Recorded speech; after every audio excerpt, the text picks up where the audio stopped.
Nearly 2000 years ago, one of the most powerful men in the world, Marcus Aurelius, Emperor of Rome, sat down to write.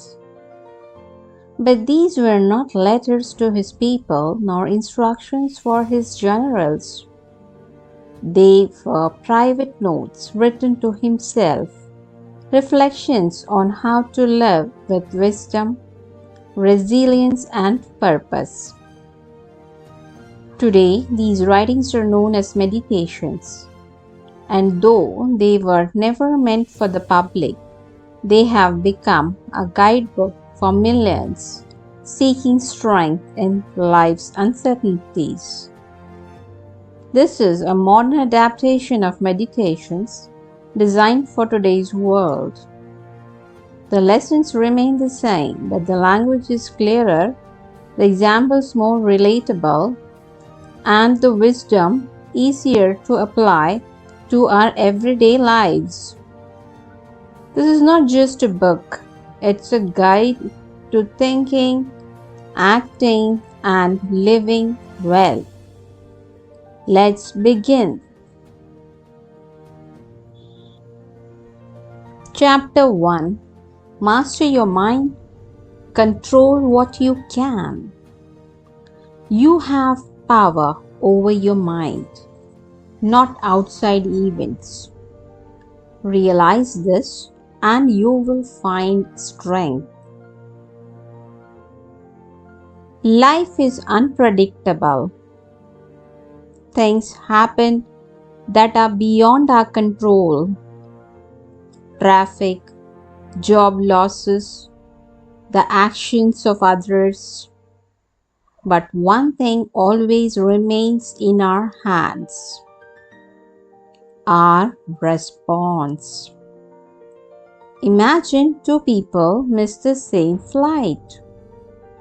One panics, gets frustrated, and ruins their whole day.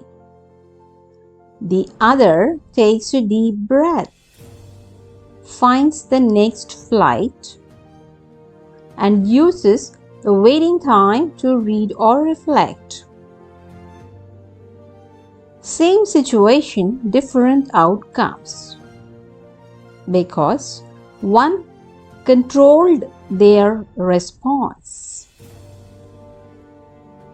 When things go wrong, pause and ask yourself, can I control this? If yes, take action. If not, let it go. Your peace of mind depends on it. Chapter 2. Start the day with mental preparation. Every morning, remind yourself, today I'll meet people who are selfish, arrogant, and ungrateful, but they cannot harm me unless I let them. We all deal with difficult people, rude co-workers, impatient drivers, or strangers who seem to have woken up in a bad mood. Expecting them to always be kind is unrealistic. But if we expect difficulties, we won't be thrown off when they happen. Think of it like this. A boxer does not step into the ring and get shocked when he gets hit. He expects it. He trains for it. The same goes for daily life. People will test your patience, but if you prepare your mind in advance, you will stay unshaken. Chapter 3. The present moment is all you have. Do not waste time worrying about the past or fearing the future. The present moment is all you have. Use it wisely. Regret lives in the past, anxiety lives in the future, but reality is only in the present moment. We often spend so much time replaying mistakes or stressing about what might happen that we miss the life unfolding right in front of us. Picture a musician playing a live concert. If they keep worrying about the last wrong note or the difficult part coming up, they lose focus on the music now. The best performers and the happiest people stay present. Whatever you are doing right now, be fully there. That's where life happens. The obstacle in the path becomes the path. It's easy to see problems as barriers. A lost job, a breakup, a personal failure. These feel like dead ends. But what if they were actually redirections? A young entrepreneur fails at his first business. Instead of giving up, he learns from his mistakes, builds a better plan, and succeeds in his next venture. The obstacle, the failure, was actually the very thing that led him to growth. Next time you hit a roadblock, don't just see it as a stop sign. Ask yourself, how can I use this? Because often the challenge is not stopping you, it's shaping you. Chapter 5. Ignore the opinions of others. We care more about what others think of us than about what we think of ourselves. But why?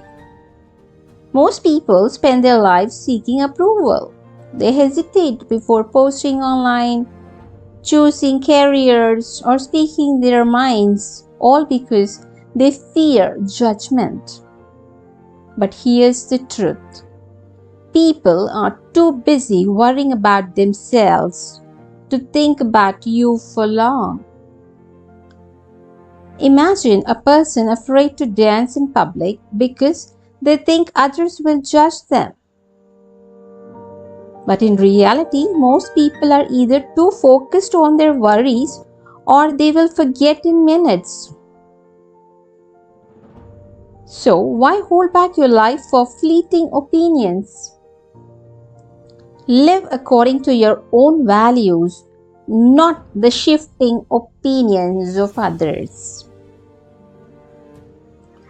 Chapter 6. Death is a reminder to live fully. You could live life right now. Let that determine what you do and say and think. We don't like to think about death, but Marcus Aurelius saw it differently. He saw it as a wake-up call, a reminder to stop wasting time. Imagine being told you only had 6 months to live. Suddenly, petty arguments would not matter. You would spend more time with loved ones, pursue your dreams, and appreciate every small moment. But why wait for a deadline to start living fully? Instead of fearing death, use it as motivation.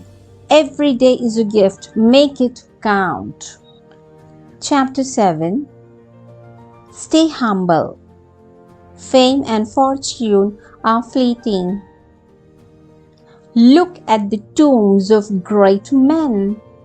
Where are they now? Fame is an illusion. Wealth is temporary. Virtue alone remains. Social media, status, material success, it's easy to get caught up in chasing recognition. But in the grand scheme of life, how much does it really matter? A millionaire might have power today, but in 100 years, his money and reputation will be gone. What remains? How he treated others, the impact he had, the kindness he showed.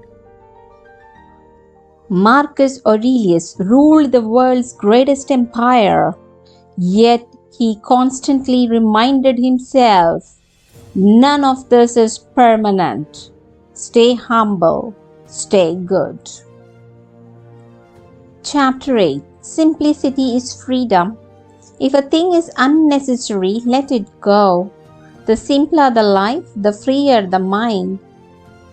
We clutter our lives not just with physical stuff but with unnecessary worries, obligations, and distractions. The more we own, the more weighs us down. Ever notice how people with fewer distractions seem more peaceful? That's because simplicity creates space for clarity. Try it. Cut out unnecessary commitments. Reduce clutter. Say no to things that drain you. A simpler life is a freer life. Chapter 9. Gratitude is the key to happiness. Do not waste time dreaming of what you do not have. Instead, reflect on the blessings you already possess. Most of us focus on what's missing: a better job, a bigger house, more success. But happiness does not come from getting more. It comes from noticing what you already have. A person with a simple meal but a grateful heart is happier than a billionaire who always wants more. Gratitude shifts your mindset from scarcity to abundance. Take a moment, think about what's good in your life right now. That's the secret to lasting happiness. Marcus Aurelius' Meditations is not just ancient philosophy, it's a guide to modern life. The world has changed, but human struggles remain the same. If you take one thing from this book, let it be this: focus on what you can control, let go of what you cannot, and live with wisdom, courage, and purpose. Thank you for listening.